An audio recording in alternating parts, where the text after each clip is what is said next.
On va attaquer la rase de béton.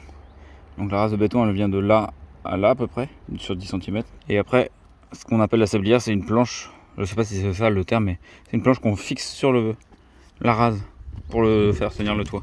Du coup là, il faut enlever toutes ces pierres là. On est quasiment un peu à fleur du... Donc là, sur ces murs là, on verra pas une pierre, hein, parce que on va être trop bas.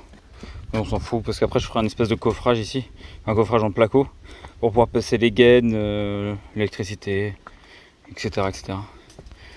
Surtout que j'imagine que c'est sur ce pilier là qu'on va être accordé pour l'électricité. Donc il va arriver sûrement dans l'angle vers là. Donc à voir. Et là on jette les pierres là-bas, parce que le mur qu'on va refaire en pierre il est derrière.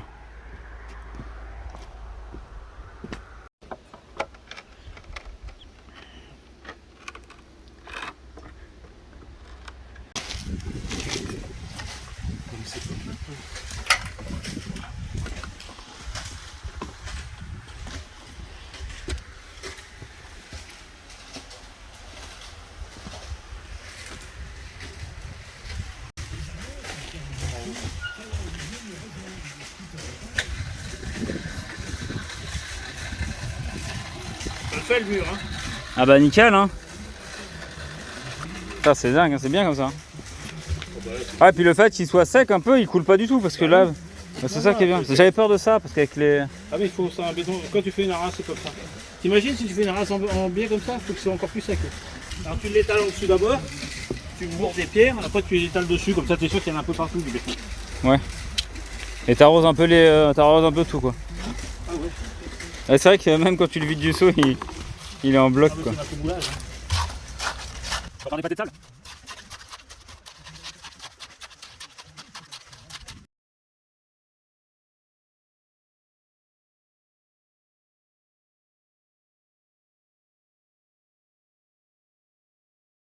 Bon, la rase elle est nickel. Et là-bas, il y a la Sky qui surveille la cabane de chantier. Et du coup, on va s'occuper de la deuxième arase à faire là. Ah, on a un chien de garde là. Hein. Ça surveille. Hein. Mon père, il a rebâti tout ça là. Là, il y avait des trous partout. Et franchement, c'est nickel. Oh, regardez-moi ce beau piranha. Voilà, elle me lèche, mais... Ouh là là. Ouh là là. Ouh là là là là. Oh, ça c'est un beau requin. Un requin bulldog ça. C'est un requin bulldog. Putain, ça mange le plastique. Ça c'est la recyclerie. Ça recycle tout. C'est la pré-vaisselle.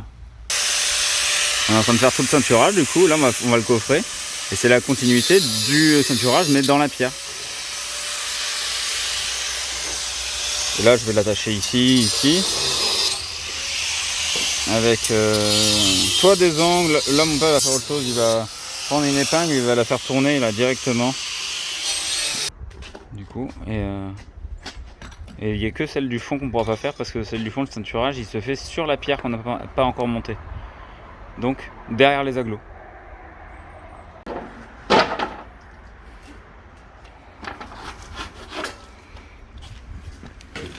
Et voilà un mur de fini. Deux murs. Parce qu'il y a celui-là aussi. Ah ouais, 3. Il y a lui. Lui, il est fini.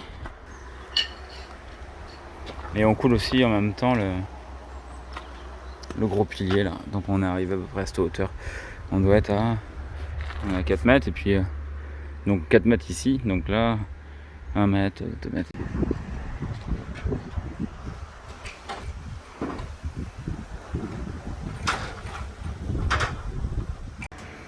Coffrage terminé pour là. Et l'angle. Donc ça c'est pour aujourd'hui. Et là on est en train de monter l'échafaudage. On va mettre des plateaux jusque là. Et là ça commence à faire un peu haut. Pour pouvoir faire le pilier encore aujourd'hui aussi.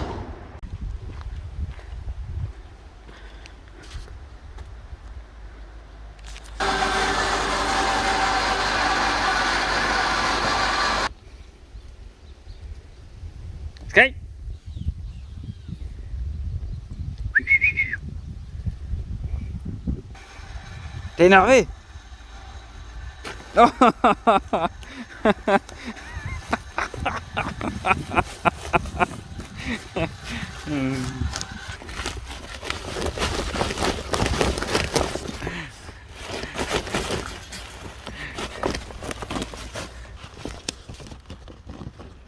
Le piranha.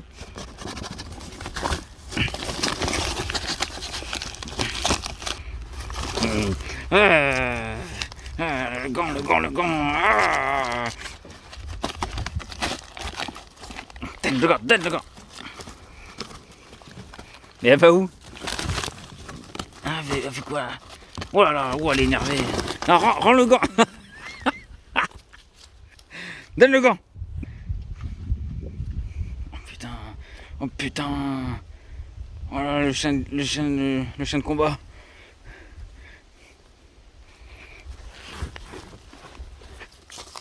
Elle peut pas me rendre le corps.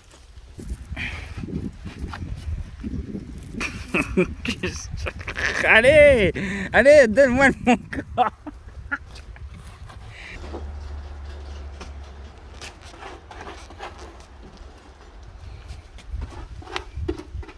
Tout est prétexte à bouffer. Hein.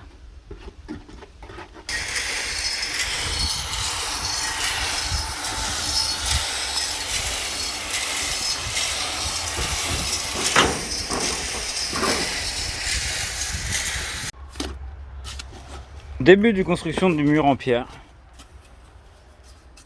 Vous voyez toutes les pierres.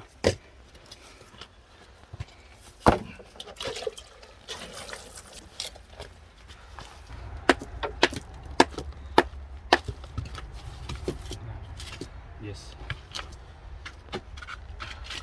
Du mortier là-dessous, de l'eau, mouiller la pierre, mortier.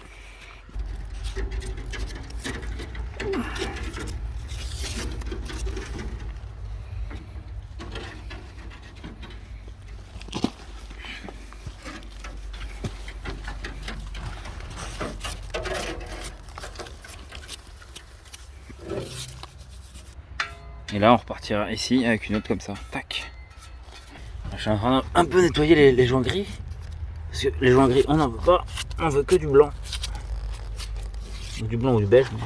On verra sur ce qu'on met. Un boulot un peu de titan quand même. Mais bon. Mais il y a du taf hein, pour monter parce que on peut pas monter plus de 3 rangs par jour. Il faut y arriver déjà à faire 3 rangs. Donc il y a quelques semaines de taf.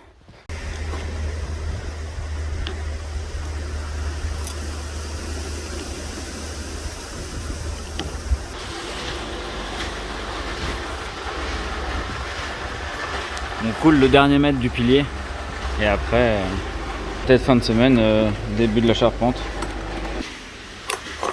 Vas-y roule. Avec le toutou. Il est épuisé à force de faire du béton.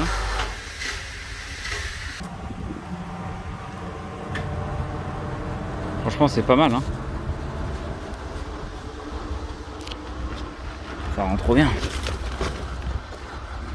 Alors là ça c'est un trou parce que c'est la gaine. Si on peut voir. C'est la ventilation. Là on bouchera, on se démerdera. Franchement c'est trop classe. Je vais tailler 2 pierres, enfin cette pierre là en 2 pour la mettre pour en fait on va couper aussi ces pierres là genre jusqu'ici et comme ça je pourrais ça fera un lien entre ce mur là et l'autre. On va faire ça ici, on va peut-être faire ça ici aussi, etc. etc.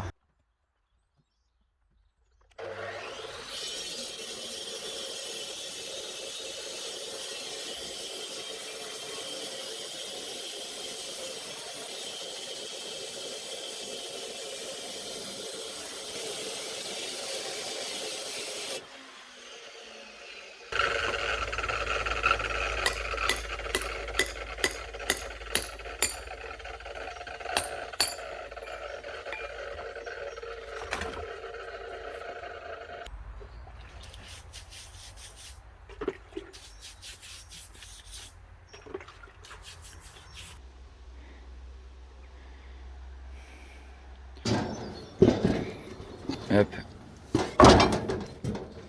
On est en train de décoffrer le pilier. On va voir ce que ça donne. Ça doit être vissé par le côté, non?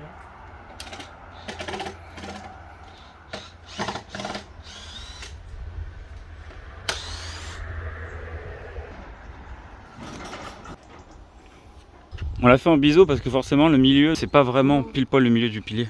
Plus là, le milieu. Donc forcément, on va le couper, on va le retailler parce qu'il faut qu'il ait la pente dans le bon sens du toit. Là on a commencé à se préparer. On a mis l'échafaudage en place pour les pattes de fixation de la faîtière. Je sais pas si c'est comme ça, enfin le bois qui va se servir à tenir toute la charpente de chaque côté comme ça. Donc le bois au milieu comme ça, la claque. On est en train de monter un mur et que t'as un gremlins qui est derrière toi là, qui veut gratter absolument là où t'es. Genre là, tiens, au niveau des semelles, ça va être encore plus pratique.